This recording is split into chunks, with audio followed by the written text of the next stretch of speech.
As Tostin said, my name is Nhlanhla Zwane. I was born and bred in Soweto, Orlando East. The reason my parents named me Nhlanhla is because I'm a middle child, and my name means blessing or luck or fortune. They named me after my brother, who is a boy, so they felt they have the blessing of boys. And then the third brother of mine is also Toba. His name is Toba, means comfort, because there's a sister who comes after me who passed on. So Toba is comforting us. So that's how I got my name. I am married with 4 children. That's the part I should have said. With 4 kids and a granddaughter. I know I look young, but I have a granddaughter who is 4 years old. As Tostin has said, I work at JPC, do biblical counseling and care. Every Wednesday, I do pastor a church in Orlando East. It's a very interesting church. It's a street church. We don't have a building. We just meet in the street, and people come and they sit wherever they want to sit, and they listen to the preaching. So it's a very interesting church. Every Wednesday, from 9 o'clock to 10, I'm at Kaya FM, dealing with relationship issues. So we deal with these topics every Wednesday at Kaya FM. So what we want to challenge today is why being good is a burden. I think this is what we want to talk about. Somebody will say, burden is being good. We thought good is good. But why good is the burden? And the short answer to that is that because no one is good. That's the short answer. But the long answer is the reason why we are here. The reason why we are here discussing this. What I would want to do, I would like to use 3 cases from the work I do in the counseling room to show the burden of being good, why good is a burden. Before I go to show it in the scriptures, let's stick with the counseling room for now. I've got the 3 cases. One case is the couple that struggles with infertility. When we are counseling people that are struggling with infertility, in our experience, out of 10 couples that came to us with the issue of infertility, we only managed to help 1 out of the 10.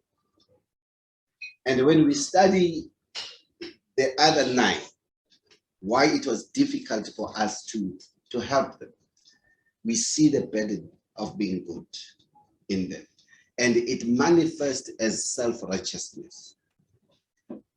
It's easy to help the culprit because their sin is open, is there. They brought a child out of wedlock or they did whatever, so they can't hide anymore. Everything is here, so it's easy to help them. It's easy for them to come and confess and say, yeah, sorry, this. But the person that is most difficult to help is the one who see themselves as a victim.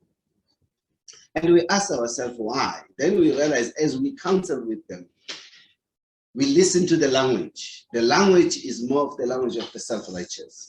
Say, I will not do that to you. You'll never see me do this. So they understand that because they are not, they did not commit anything. Then as we counsel, now we have to prove to them that they are also sinners. And that task is huge. Now we have to prove to them to say, look, both you and your partner, you struggle with the need to be accepted as you are. And you also are in a predicament because you have a need to hide your shame. And the strategies you use to do that, they will lead you to do all sorts of things.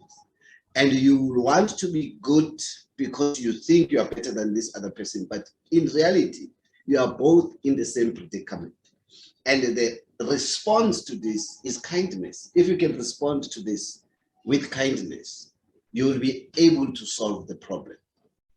And unfortunately, it's only one couple out of 10 couples who hear that and respond, and they are truly, truly helped, and they genuinely forgive one another when they see that part. And then secondly, there's a second couple. This couple is a very interesting couple. They came to us having kept all the church laws. They got married young, and they were virgins when they got married. They were married. They met each other in church. Everything is good. They disciplined themselves. The other one is a doctor. The other one is an accountant. The wife is an accountant. The husband is a doctor. Yeah, they've built homes. They've got 2 children. No scandals. Everything is good, but they are in counsel. So we ask them, when we ask them the normal questions, how are you? How are you doing? They call each other love. All is good. Say, so guys, why are you here? What? No, they say, we want to spice up things. This marriage feels like it's not. What standards are you using to measure that this thing is not working? No, we just thought, we heard you on radios, and we thought if we can come to you. And then for some reason, God gave us wisdom. We decided to probe further. Say, let's check their dark side. Because these people are too clean. Let's check their dark side. When we ask that question, what do you do when nobody's looking? They struggled to go there. It felt like a dark cloud has come on them. Then to break their ice, we shared our own dark sides. I shared mine, my wife shared hers, and they became loose. Then they started sharing the things they do, the things they fantasize about, the things they do when they are alone. When I've never seen such a transformation in a couple. When they saw that, first of all, they are not standing in front of angels, and they realized that they themselves, they are not married to angels. When they discovered, oh, you have this burden, you have this burden, they embraced one another. I think from that day on, their relationship was transformed. Because from that point on, they even had the 4th child. They had 3 kids, then they had the 4th child. They were nice, they invited us, they were happy. We released them from counseling immediately after they discovered that one thing, to say they no longer have the burden to be good, to look the part. They can share their struggles with one another. And it was just a beautiful thing to watch and a beautiful thing to see. That's when we began to see this burden in couples. And then there's a 3rd couple. This one was very difficult to have. Is the couple of a good husband. The good husband, when they came to counseling, we asked the wife, because the husband is the one who brought the wife, because the wife is a problem. She's a problem. But in our experience, we have discovered that the one who brings the other one, usually during the counseling, it changes. The one who brings the other one becomes the perpetrator, and the victim becomes the other one. So we started asking questions. Then we asked the wife to say, then she said to us, if I can go home and tell my parents that I have a marital problem, they will ask me general questions. Is he abusive? No. Is he not giving you money? No, he gives me a lot of money. Is he not helping you in the house chores? No, this guy cleans, he cooks, he takes care of kids, he writes the homeworks with children, he doesn't smoke, he doesn't drink, He's very disciplined with the money, the investment. This guy is good. And at home, they will say to me, you are the problem. But they're here in counseling. So why this guy, this guy is so good that I think he's the standard of every aspect that anyone can.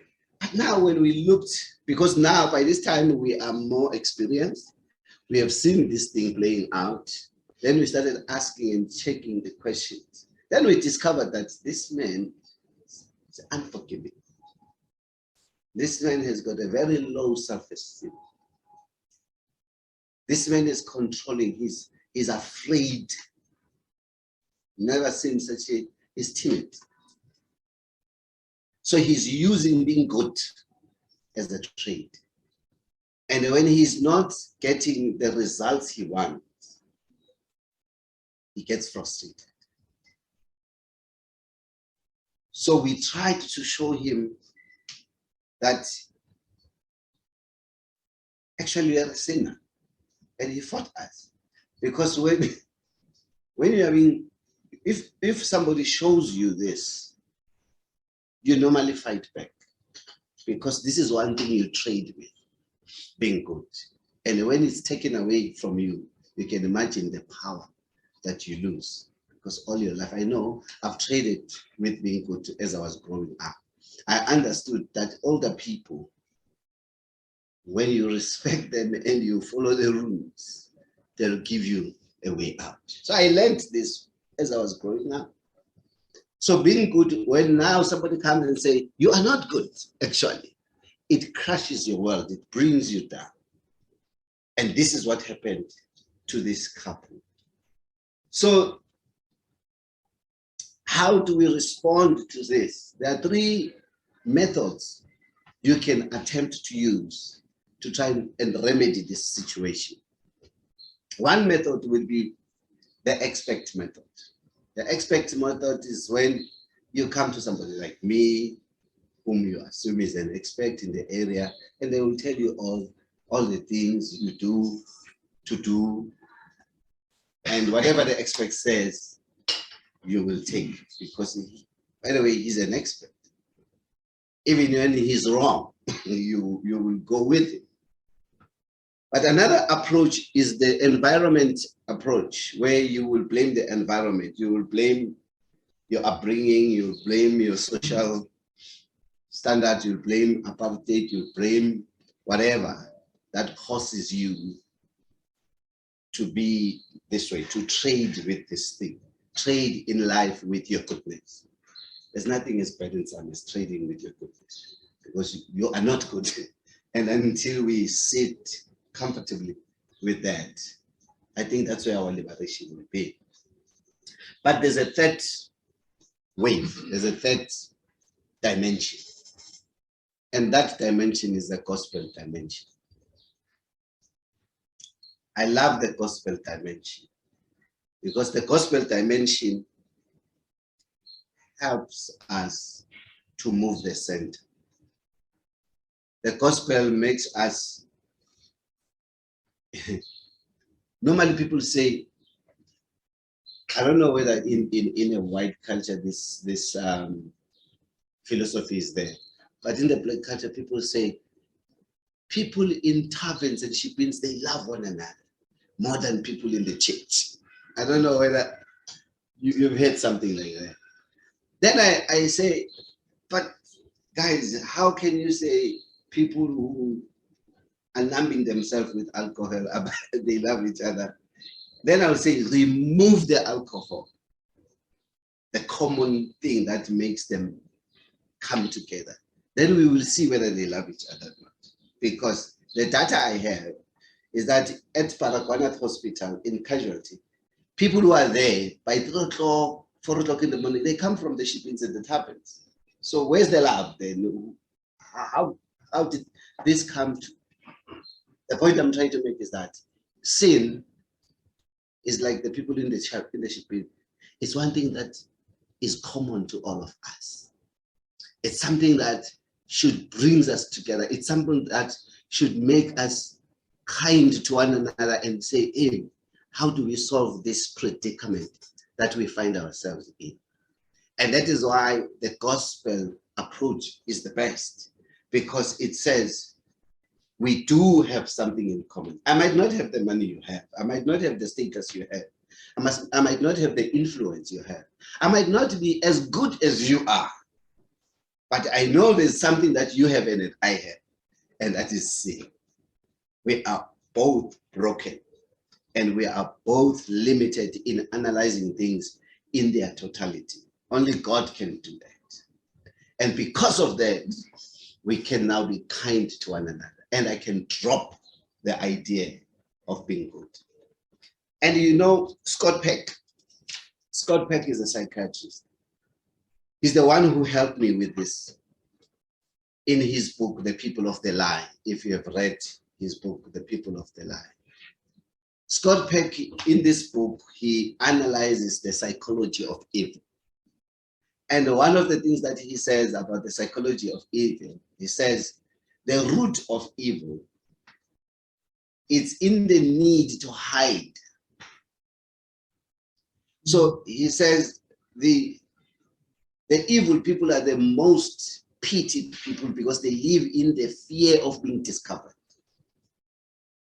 And the best place to hide is in goodness. That is why they will go for power.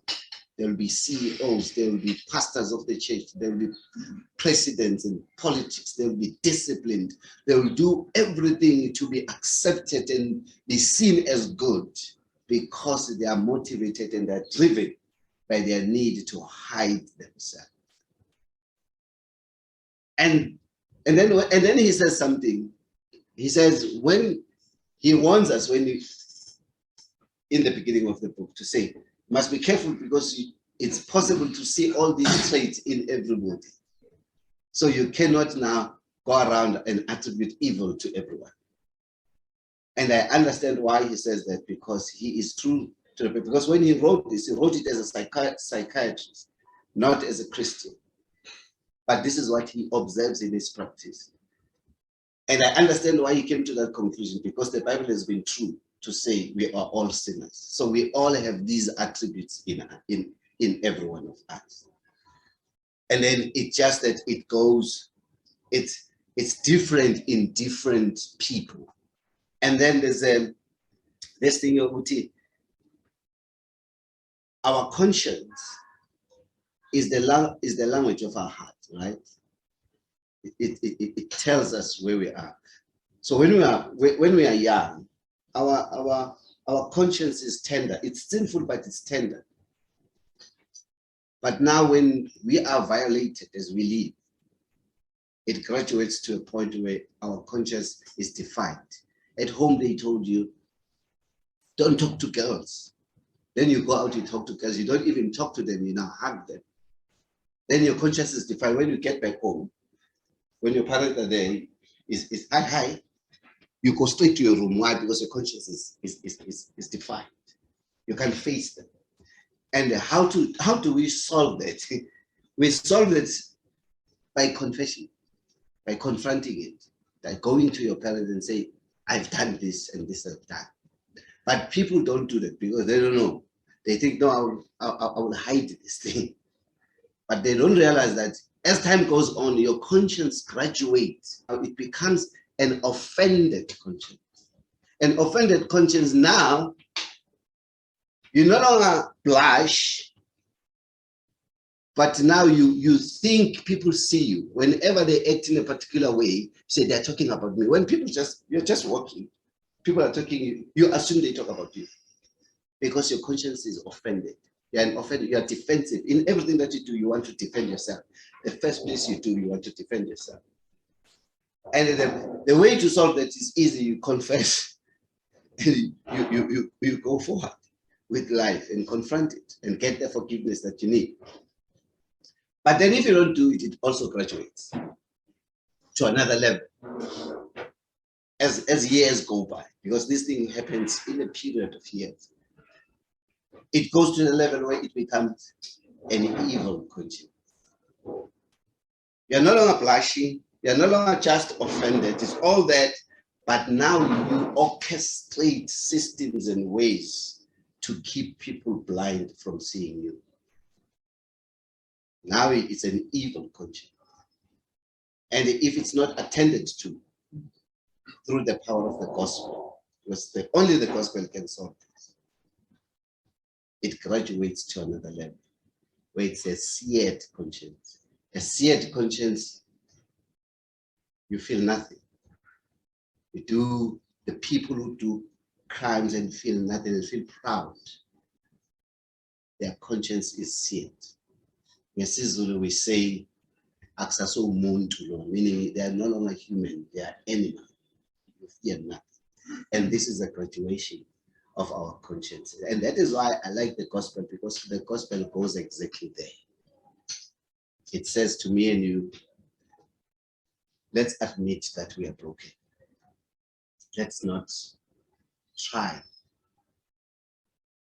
to be good, but let's take the goodness that God gives us. And that's liberating. It takes all the burden, just takes it out. Because I don't operate with my goodness, I operate with God's goodness, and I trust that daily.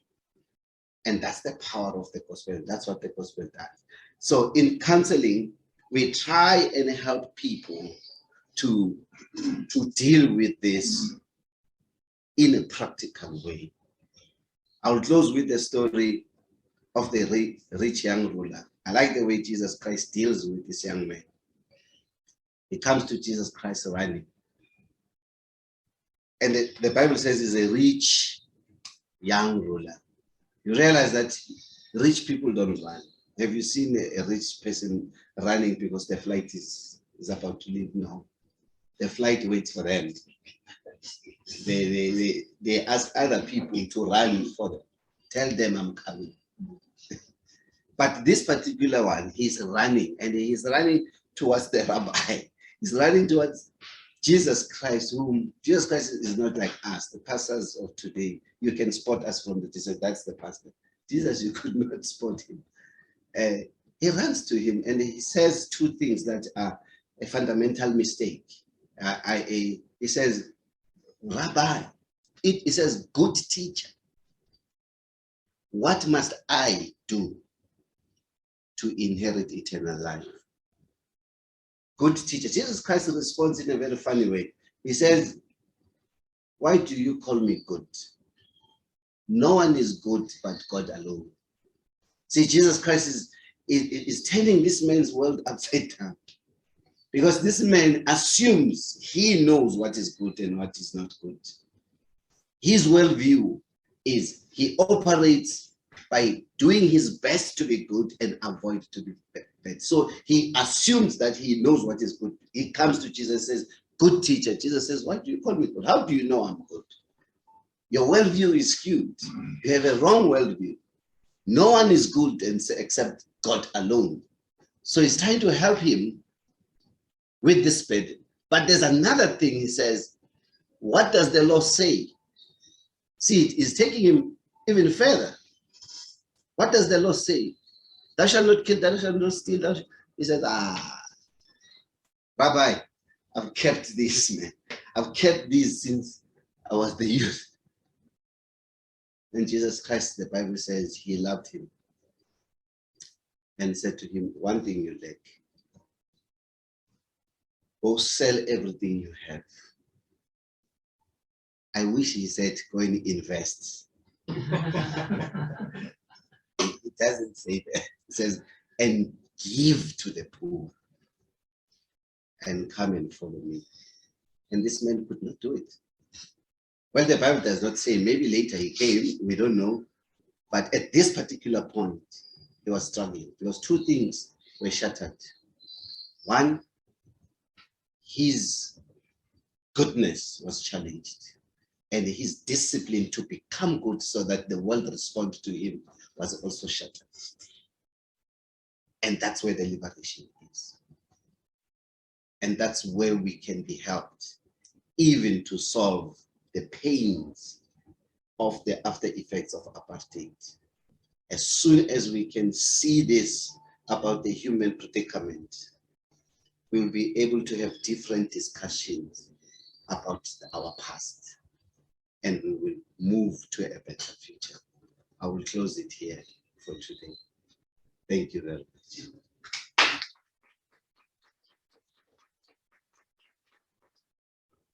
Nhlanhla, thank you. That was awesome. And you left a lot of time for discussion. That's what I want. Yes, okay. So take us that half a step further down the story. So now if I have managed to sort of realize, okay, maybe I'm not as good as I'd like to believe or like to have others believe, and I've done the repentance, the forgiveness thing. On the other side of that, I mean, I still try to be good, right? I think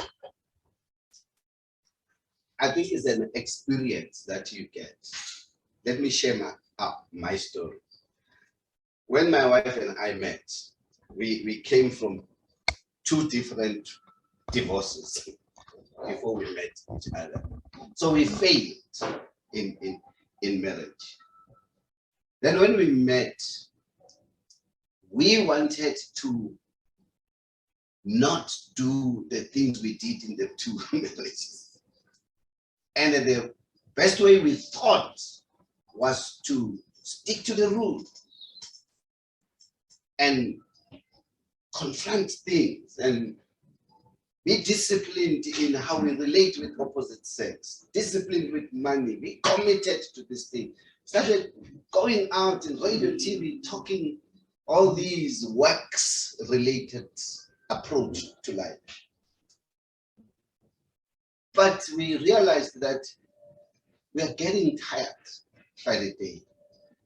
So you start finding comfort in other things, books, because now there's this discipline that you cannot lose. You must look prosperous, must look good. Until we were confronted with the gospel.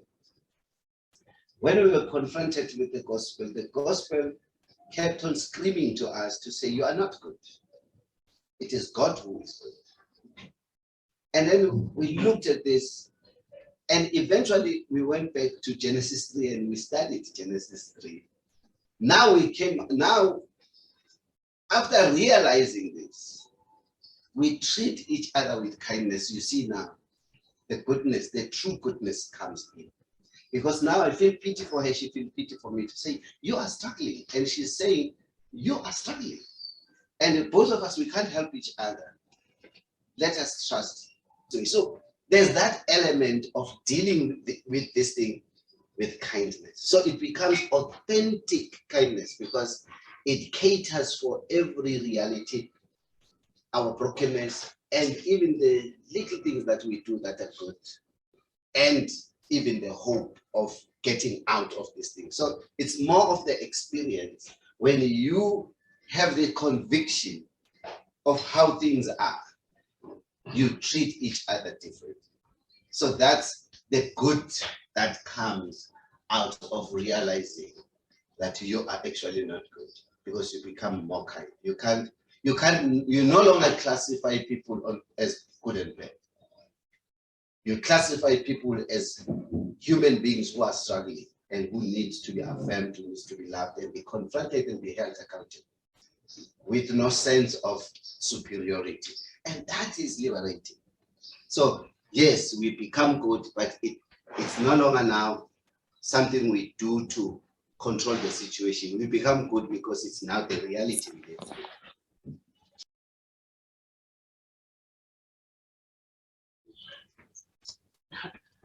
Nhlanhla, thank you so much. You just as you were speaking, there were just things that were popping up all over the place. And I'm very glad you actually mentioned Genesis, because that Genesis 2 and 3 is something that I go back time and time again to really understand it. But what you've highlighted there for me, because we know as human beings, we've died, and Satan said, of course, you will never die. But you said that you feared, and I hadn't actually seen that, because Adam and Eve hid from God. And that is a huge, huge understanding for me, because we hide the darkness. Yeah. And I hadn't actually seen that. I'd seen the death and other sort of things. And the second question God asked Adam and Eve, where are you? And they were hiding. So that was just thank you. That was just shock for me. And then, of course, the other things that popped up was that parable of that Jesus told of, I think it was the Pharisee and the beggar. And the Pharisee said, I'm so good, I'm doing this, I'm doing it, and I'm not like that beggar. And you know, that's an amazing parable. And it's basically what you're sort of talking about, that we've got to realize that we are that beggar. And there were just so many things that you said, but thank you so much and for sharing that. And it's made me think quite a bit. Thank you. Yeah. And I guess where the burden is in the hiding. Yeah. See, the stuff we do to hide, yeah. it's crazy what we do to hide our bad stuff. I realized one time when I was driving, going somewhere, then my wife calls me, says, "Where are you?" Then I lied. I was far from where I was. But what I realized, and I'm with the kids, I became a nasty person because the kids wanted this, wanted that, and I wanted to cover the time that I lied with. I wanted to cover the time because I need to look good. I need to look like I'm proper. And then the kids will come in there and say, "Baba, we want to go to McDonald's." Hurry. Everything was like, then I realized as I was driving back, then when I got home, I had to confess with, "Hey, when you called me, I was not with you." But the burden that I had to put up the right kind of face, it took a lot out of me. And I realized, oh, so this is what becomes so heavy when we want to look the part. And the greatest thing that I could have done was to confess, to say, "No, I'm at such and such a place, and I won't be there. Realistic, I won't be there by this time. I can only be there."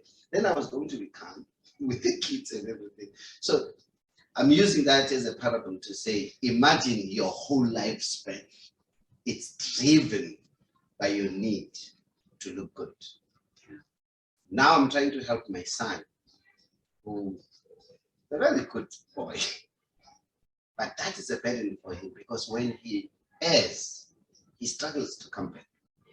And every time I have to remind him that you are like your father, you are a sinner, you are broken, you are prone to make mistakes. Blind spots are part and parcel. That's why we have to relate. So that I show you a blind spot, you show me mine. And as we relate in love, we are able to live this life together. So, and this is the training I'm trying to train all my children to deal with life from that perspective. Thank you very much.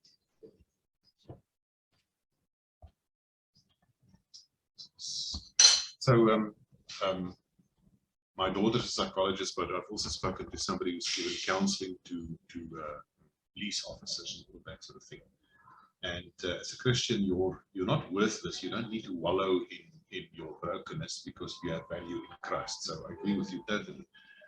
My challenge is, in those professional lives, very often Christ cannot be overtly a part of that. Yeah. So it's wonderful if you I guess deal with a Christian client and so on, but if you do not, how do you do that? How do you? Yeah, we attract a lot of non-Christian clients because they hear us speak on radio and TV, right?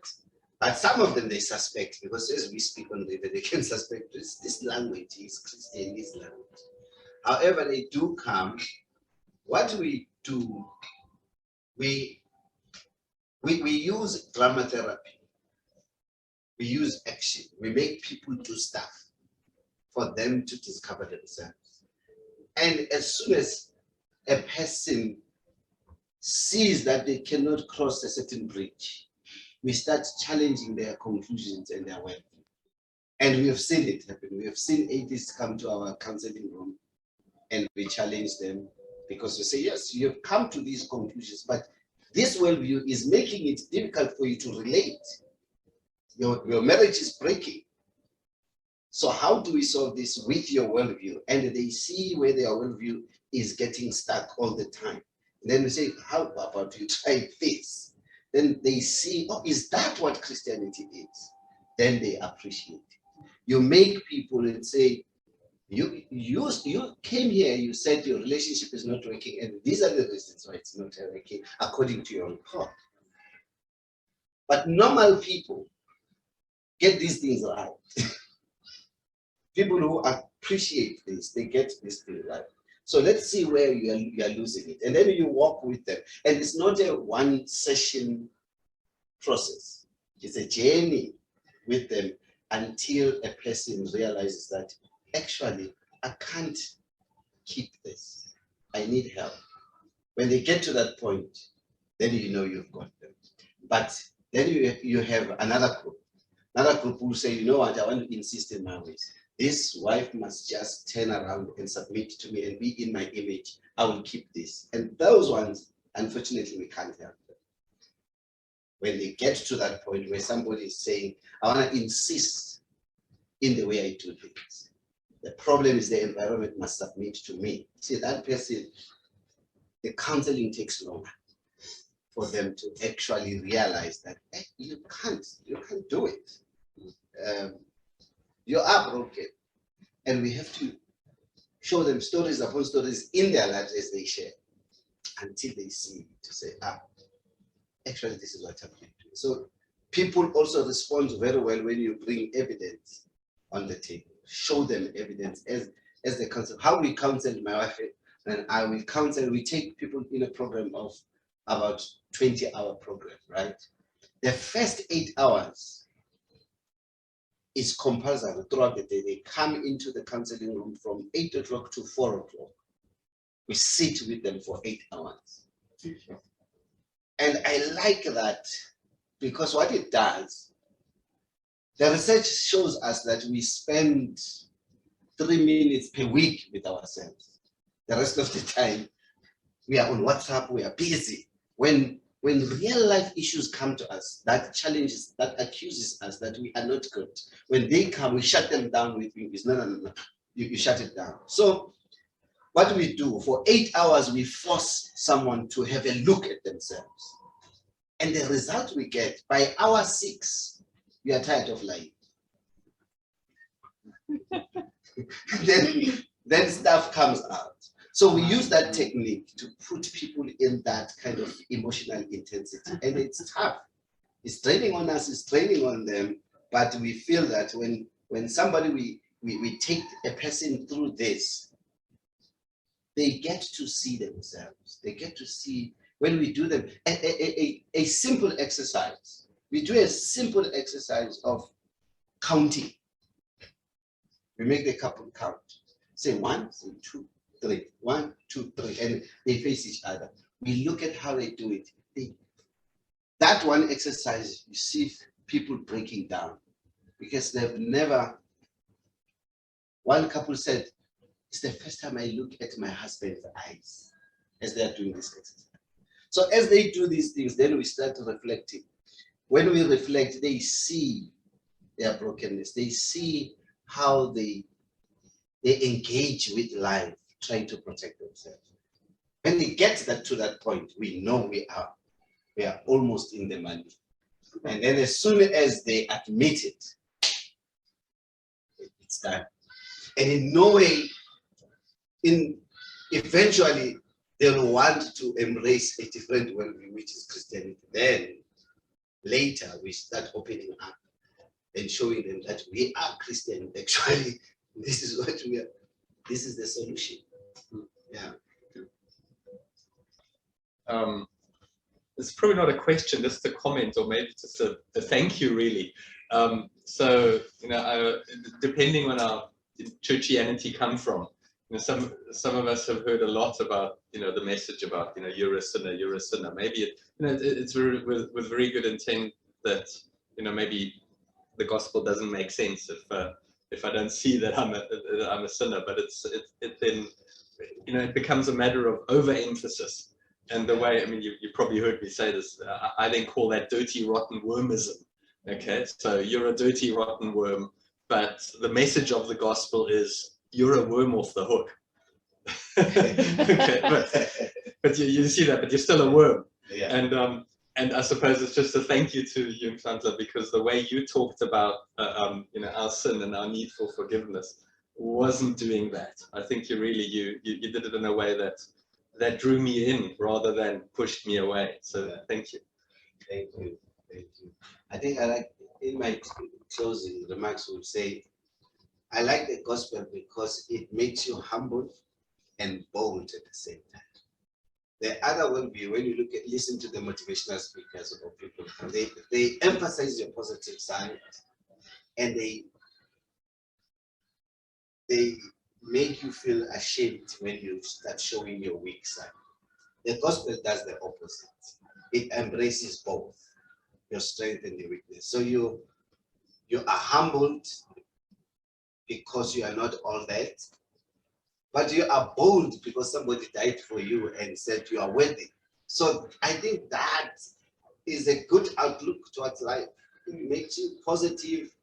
It makes you humble at the same time. You can be kind when people err. You can forgive people. So the gospel is the best. Actually, I like the gospel. Yeah, thank you for the invitation. Thank you so much.